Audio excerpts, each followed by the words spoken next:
سامعین محترم، رمضان المبارک کا قرآن کے ساتھ خاص ربط ہے، خاص تعلق۔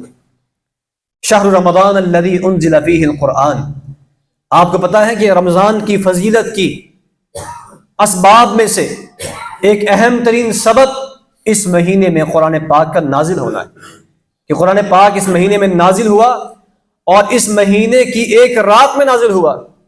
جس رات میں یہ قرآن پاک نازل ہوا وہ رات اتنی عظیم رات ہے، فرمایا کہ خیر من الف شہر، وہ ایک رات 1000 مہینوں سے بھی زیادہ افضل ہے۔ 1000 مہینوں کے برابر نہیں، 1000 مہینوں سے بھی افضل ہے، بہتر ہے۔ قرآن پاک اتنا عظیم ہے، جس رات میں نازل ہو اس رات کو عظیم بنا دیا۔ جس مہینے میں نازل ہو وہ مہینہ اللہ کے ہاں عظمت پا جاتا ہے۔ ذرا سوچئے، جس کے دل میں قرآن ہو اور وہ قرآن پڑھتا ہو یا قرآن کو اٹھا کے تلاوت کرتا ہو، وہ شخص اللہ تعالیٰ کے ہاں کتنا عظمت والا ہوگا، وہ شخص اللہ کے ہاں کتنے مقام والا ہوگا۔ سامعین محترم، دنیا کے اندر جتنے بھی مذاہب ہیں، تمام مذاہب کے ماننے والے اپنی اپنی مذہبی کتابوں کو پڑھتے ہیں۔ یہ خالی ہمارا مسئلہ نہیں ہے، تمام مذاہب کے ماننے والے، حتیٰ کہ ہندو اپنے ویدوں کی تلاوت کرتے ہیں، عیسائی اپنی انجیل کی تلاوت کرتے ہیں، یہودی اپنی تورات کی تلاوت کرتے ہیں، اور دیگر مذاہب والے اپنی اپنی کتابوں کی تلاوت کرتے ہیں۔ یہ خالی قرآن پاک کا معاملہ نہیں کہ دین اسلام نے کوئی مسلمانوں کو نئی چیز دے دی ہے، ایسے نہیں۔ جب وہ اپنی کتابوں کے ساتھ، جن کتابوں کی حقیقت کا حال یہ ہے کہ اللہ تعالیٰ نے خود ان کے بارے میں کہہ دیا ہے کہ ان کے اندر تحریف ہو چکی ہے، ان کو بدلا جا چکا ہے، لیکن اس کے باوجود بھی وہ اپنی ان کتابوں کو چھوڑنے کو تیار نہیں ہے۔ مسلمانوں، تمہیں کیا ہو گیا ہے؟ اِنَّا نَحْنُ نَزَّلْنَا الذِّكْرَ وَإِنَّا لَهُ لَحَافِظُونَ۔ جس وقت سے یہ قرآن نازل ہوا ہے آج تک، اور آج سے لے کر قیامت تک، اللہ کا چیلنج ہے کہ ہم نے اس کتاب کو نازل کیا ہے اور ہم ہی اس کی حفاظت کرنے والے ہیں۔ کوئی مائی کا لال ایسا پیدا ہو ہی نہیں سکتا ہے جو اس قرآن کے ایک نقطے کے اندر بھی تبدیلی لا سکے، ایسا ہو ہی نہیں سکتا۔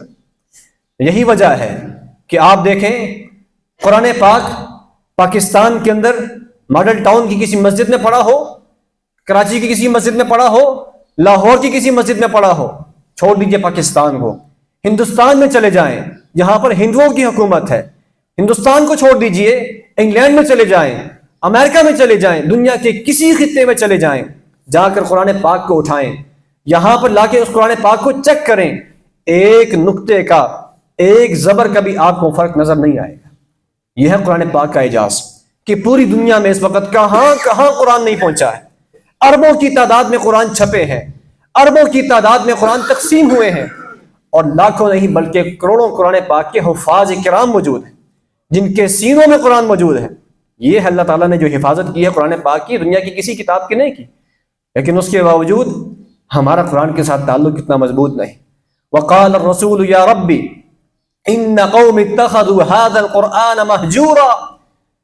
اللہ تعالیٰ نے قرآن پاک کے اندر یہ بات بیان فرمائی ہے کہ کل قیامت کے دن رسول اللہ صلی اللہ علیہ وسلم اللہ کے سامنے یہ شکوہ رکھیں گے، اے میرے رب، میری اس قوم نے قرآن پاک کو چھوڑ دیا تھا، میری اس قوم نے قرآن پاک کو چھوڑ دیا تھا، پس پش ڈال دیا تھا۔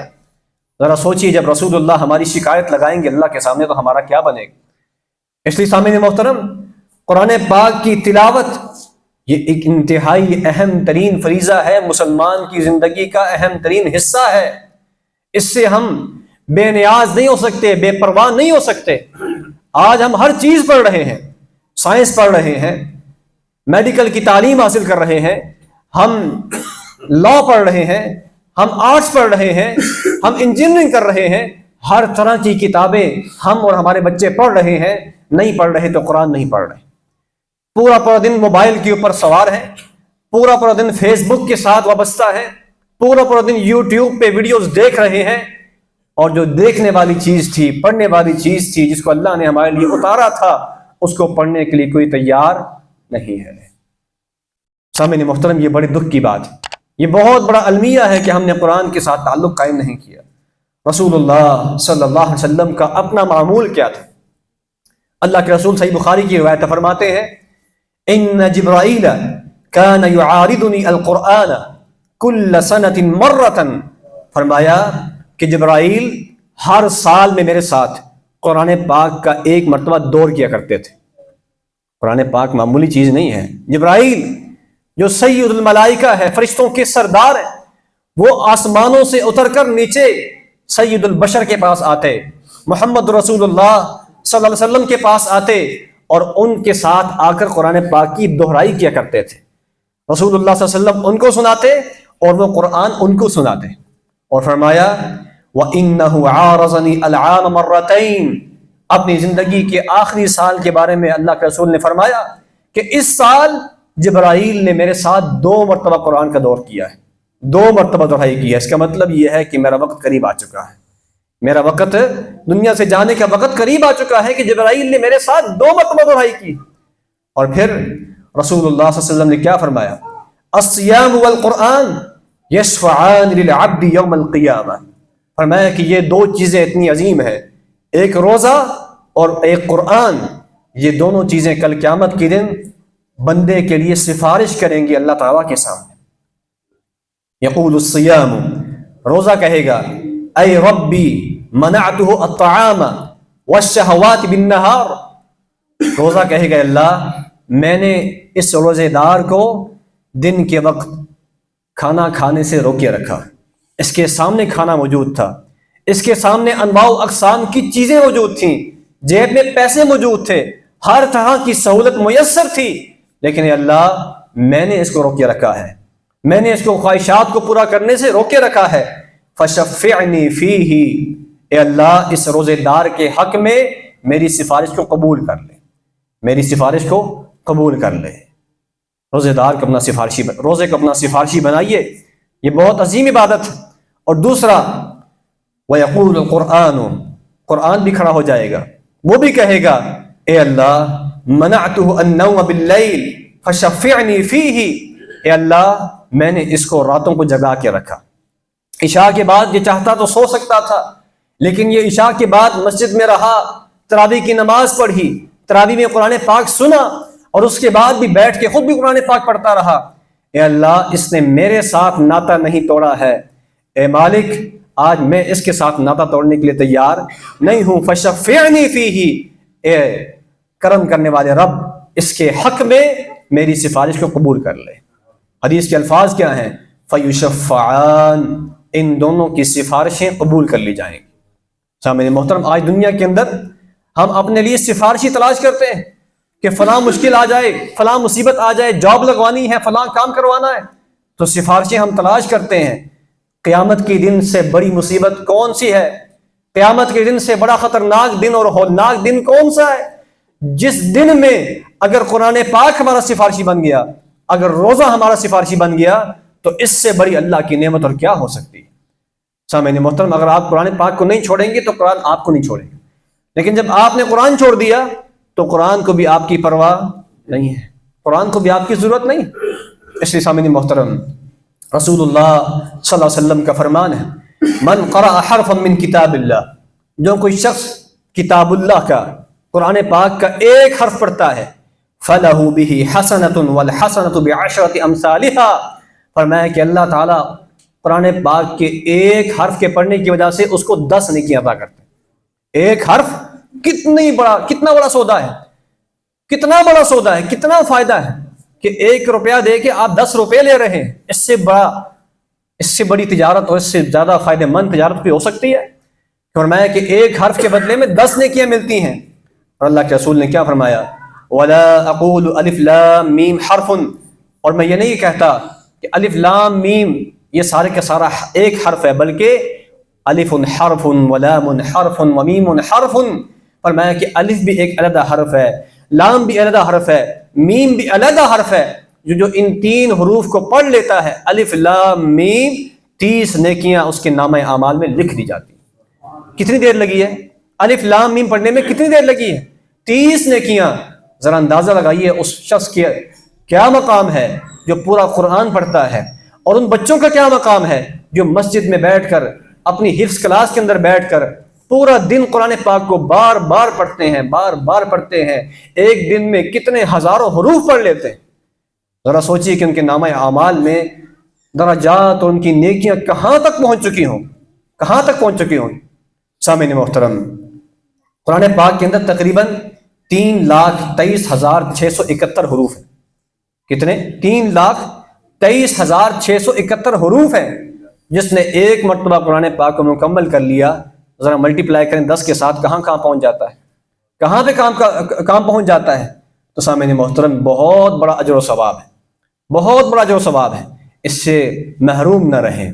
اور خاص طور پہ قرآن رمضان کے مہینے کے اندر قرآن پاک کو اپنے سینوں سے لگائیں، قرآن پاک کی تلاوت کو اپنا معمول بنائیں۔ اور پھر اللہ کے رسول نے یہ بھی فرمایا، لا حسد الا فی اثنتین، لوگوں دو چیزیں ہیں جن میں آپس میں ایک دوسرے کے ساتھ رش کرنا جائز ہے یا حسد کرنا جائز ہے۔ ویسے حسد کرنا جائز نہیں ہے، لیکن دو ایسے نیکی کے کام ہیں جن میں آپ ایک دوسرے کے ساتھ مقابلہ بھی کر سکتے ہیں، جن میں آپ ایک دوسرے کے ساتھ حسد بھی کر سکتے ہیں۔ اور وہ کیا ہے؟ فرمایا کہ پہلا عمل یہ ہے، رجل آتاہ اللہ القرآن فہو یقوم بہ آناء اللیل وآناء النہار۔ فرمایا کہ ایک وہ آدمی ہے جس کو اللہ نے قرآن پاک کی دولت عطا کی ہے، اور وہ قرآن پاک کو پڑھتا ہے، قرآن پاک کو دن اور رات کی گھڑیوں میں پڑھتا رہتا ہے۔ تو کوئی دوسرا بندہ یہ بات کہہ سکتا ہے کہ اللہ تو نے اس کو اتنی بڑی دولت دی ہے، اللہ مجھے بھی دے دے، تیرے خزانوں میں کون سی کمی ہے، تو نے اس کو حافظ بنایا ہے، تو نے اس کو قاری قرآن بنایا ہے، اللہ مجھے بھی یہ دولت دے دے۔ اس آدمی کے ساتھ مقابلہ کرنا جائز ہے۔ اور دوسرا وہ آدمی ہے جس کو اللہ نے مال دیا ہے اور اس مال کو اللہ کی راہ میں خرچ کرتا ہے۔ اب کوئی بندہ کہتا ہے اللہ جس طرح تو نے اس کو مال دیا ہے، کاش تو نے مجھے بھی مال دیا ہوتا، میں بھی تیری راہ میں خرچ کرتا، میں بھی اسی طرح تیری راہ میں مال کو لوٹاتا۔ تو یہ دو اعمال ایسے ہیں کہ جن میں رش کرنا بھی جائز ہے۔ تو سامعین محترم، رسول اللہ صلی اللہ علیہ وسلم کا ایک اور فرمان قرآن پاک کے حوالے سے کہ قرآن پاک کو اب پڑھنا کیسے ہے۔ پڑھنے کی فضیلت تو سمجھ آ گئی کہ کتنی فضیلت ہے، کتنا اس کا فائدہ ہے۔ اب قرآن پاک کو پڑھنے کا طریقہ بھی تو ہونا چاہیے، یہ اللہ کا کلام ہے۔ ہم اگر اردو کی عبارت پڑھ رہے ہوں، تیز تیز پڑھ رہے ہوں، تو ہمیں استاد روکتا ہے، استاد کہتا ہے آہستہ پڑھو، تمہاری بات سمجھ نہیں آ رہی، تمہارے الفاظ ٹوٹ رہے ہیں۔ انگلش کی ہم کوئی ریڈنگ کر رہے ہوں تو ٹیچر ہمیں روکتی ہے، کہتی ہے آپ صحیح ریڈنگ نہیں کر رہے، یہاں پہ آپ کو رکنا پڑے گا، یہاں پہ آپ کو اس طرح پڑھنا پڑے گا، یہاں پہ آپ کو تلفظ اس طرح کرنا پڑے گا۔ ہماری اصلاح کی جاتی ہے انگلش پڑھتے ہوئے، اردو پڑھتے ہوئے۔ تو کیا خیال ہے قرآن پاک کو جیسے مرضی پڑھ لیں؟ کیا قرآن پاک کو پڑھنے کا کوئی ادب نہیں؟ قرآن پاک کو پڑھنے کا کوئی طریقہ کار نہیں؟ نہیں، یہ تو سب سے عظیم کتاب ہے، یہ تو سب سے افضل کتاب ہے۔ جس طرح یہ خود عظیم ہے، اس طرح اس کے پڑھنے کے آداب بھی بہت زیادہ ہیں۔ اللہ کے رسول نے کیا فرمایا؟ اللہ کے رسول نے فرمایا زینوا القرآن باصواتکم، لوگو قرآن پاک کو اپنی آوازوں کے ساتھ کیا کرو؟ مزین کرو۔ قرآن پاک کو اپنی آوازوں کے ساتھ مزین کرو کہ آپ قرآن پاک کو پڑھیں اور خوبصورت آواز میں پڑھیں تاکہ قرآن کے حسن میں اور اضافہ ہو جائے۔ قرآن ویسے ہی بہت خوبصورت ہے، ویسے ہی الفاظ میں کمال کی تاثیر ہے، ویسے ہی الفاظ میں کمال کی محبت ہے، دلوں میں اتر جاتا ہے، لیکن جب یہ خوبصورت انداز سے پڑھا جائے تو کیا ہی بات ہے۔ دیکھیں نا، ایک تو میں پڑھتا ہوں، ایک آپ پڑھتے ہیں، ایک وہ ہیں جو حرمین کے ائمہ پڑھتے ہیں، سبحان اللہ، وہاں کی آپ تراویح کے انداز سنیں۔ ایک تو ہماری مسجدوں میں قرآن پڑھا جا رہا ہوتا ہے تراویح کے اندر، کیسا ہم ظلم کرتے ہیں قرآن پاک کے ساتھ، نہ زیر کا پتہ، نہ زبر کا پتہ، صرف یعلمون تعلمون ہو رہا ہے، کچھ پتہ نہیں، نہ سنانے والے کو پتہ، نہ سننے والوں کو پتہ کہ ہم کیا پڑھ رہے ہیں، کیا سن رہے ہیں۔ اور ایک وہ انداز ہے جو حرم کے اندر ائمہ حرمین کس خوبصورت انداز سے تراویح پڑھاتے ہیں، ایک ایک لفظ سمجھ آتا ہے اور دل کے اندر، کلیجوں کے اندر قرآن پاک اترتا ہوا محسوس ہوتا ہے، آنکھیں اشکبار ہو جاتی ہیں۔ لیکن یہاں پہ آپ کو منظر نظر نہیں آتا، وجہ کیا ہے؟ کہ قرآن پاک کو پڑھنے کا انداز ہی ٹھیک نہیں۔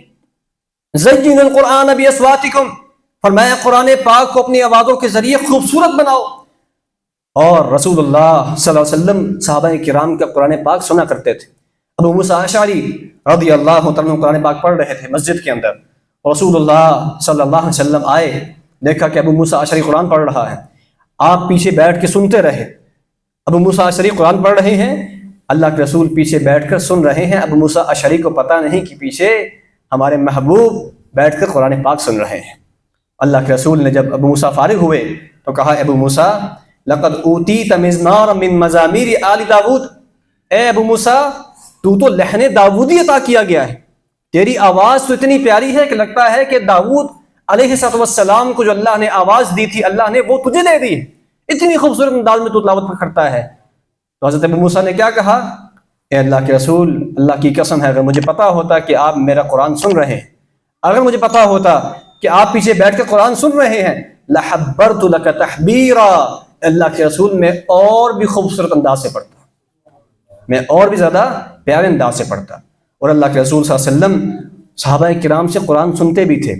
ایک مرتبہ عبداللہ بن مسعود رضی اللہ تعالیٰ عنہ کو کہا، اے عبداللہ مجھے قرآن سناؤ، اے عبداللہ مجھے قرآن سناؤ۔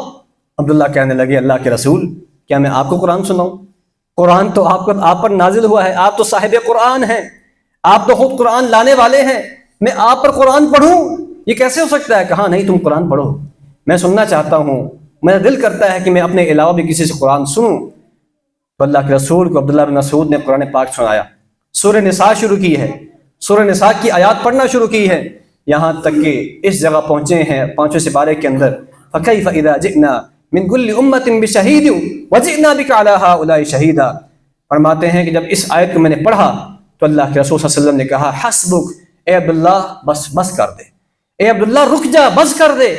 کہتے ہیں میں نے نگاہ اٹھا کے اللہ کے رسول کے چہرے کی طرف دیکھا تو آپ کی آنکھوں سے آنسو بہہ رہے تھے، قرآن پاک کا اثر ہوا، قرآن پاک نے دل پہ اثر کیا، آنکھوں سے آنسو بہنا شروع ہو گئی۔ حضرت ابی بن کعب رضی اللہ تعالیٰ عنہ، یہ بھی بہت بڑے قاری قرآن تھے۔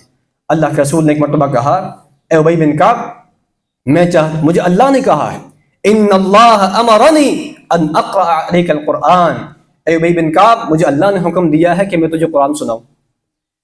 ابی بن کعب کہنے لگے، اے اللہ کے رسول، اللہ سمانی لی، اے اللہ کے رسول کیا اللہ نے میرا نام لیا ہے؟ کیا مالک الملک نے، عرش والے رب نے میرا نام لے کے کہا ہے کہ ابی بن کعب کو اے میرے محبوب قرآن سنائے؟ کیا اللہ نے میرا نام لیا ہے؟ کہا ہاں اللہ نے تیرا نام لے کے کہا ہے۔ اللہ اکبر کبیرہ، حضرت ابی بن کعب کے آنسو بہ پڑے کہ اللہ نے میرا نام لیا ہے، میں اتنا عظیم ہو گیا ہوں اس قرآن کی وجہ سے کہ اللہ میرا نام لے کے اپنے رسول کو کہہ رہے ہیں کہ اس کو قرآن سناؤ۔ کہتے ہیں کہ پھر اللہ کے رسول نے مجھے قرآن سنایا، سورہ مطففین، سورہ بینہ، لم یکن الذین کفروا من اہل الکتاب والمشرکین منفکین حتی تأتیہم البینہ۔ تو اللہ کے رسول قرآن سنتے بھی تھے، قرآن سنایا بھی کرتے تھے۔ تو سامعین محترم، جب ہم قرآن پاک کو طرز کے ساتھ پڑھیں گے نا، تجوید کے ساتھ پڑھیں گے، اس کی آداب کے ساتھ اور خوبصورت انداز کے ساتھ پڑھیں گے تو ہم قرآن پاک سے بور نہیں ہوں گے۔ ہمارا مسئلہ کیا ہے؟ ہم قرآن پاک کھولتے ہیں نا، بس ایک صفحہ پڑھا، 2 صفحے پڑھے، اس کے بعد ایک تو ہمیں فیس بک یاد آ جاتا ہے، واٹس ایپ کے میسج یاد آ جاتے ہیں، فوراً موبائل نکالا، چیک کیا کوئی نیا کوئی میسج تو نہیں آ گیا، کہیں کوئی امریکی صدر تو نہیں ہے پاکستان میں آ رہا، ہمیں یہ ٹینشن ہوتی ہے، کوئی سیاست میں کوئی نیا بھونچال تو نہیں آ گیا، کوئی حکومت تو نہیں بدل گئی، بار بار مڑ کے اپنا موبائل دیکھتے ہیں، قرآن چھوڑ دیتے ہیں۔ سامعین محترم، قرآن پاک کو پڑھنے کا طریقہ یہ ہے کہ جب آپ نے قرآن کھول لیا ہے پھر آپ دنیا مافیہ سے بے خبر ہو جائیں، پھر آپ بھول جائیں کہ آپ کے دائیں بائیں کیا ہو رہا ہے، اتنی توجہ کے ساتھ اور اتنی خوبصورت انداز میں آپ پڑھیں کہ لگ پتہ جائے کہ آج قرآن پاک پڑھا جا رہا ہے۔ اور جب آپ اس انداز سے پڑھیں گے نا پھر آپ کا دل کبھی بور نہیں ہوگا، پھر آپ کو قرآن پاک کو بند کرنے کا دل ہی نہیں کرے گا، بلکہ آپ پڑھتے چلے جائیں گے، قرآن پاک آپ پڑھتے چلے جائیں گے، آپ رکیں گے نہیں۔ لیکن ہم کیا کرتے ہیں؟ ہم ایک تو پڑھتے اتنی بری طرح سے ہیں، ساتھ ہم نے دیگر چیزیں بھی رکھی ہوتی ہیں جس کی وجہ سے ہماری توجہ کیا ہو جاتی ہے؟ بٹ جاتی ہے، ہم دائیں بائیں مشغول ہو جاتے ہیں، قرآن چھوڑ دیتے ہیں۔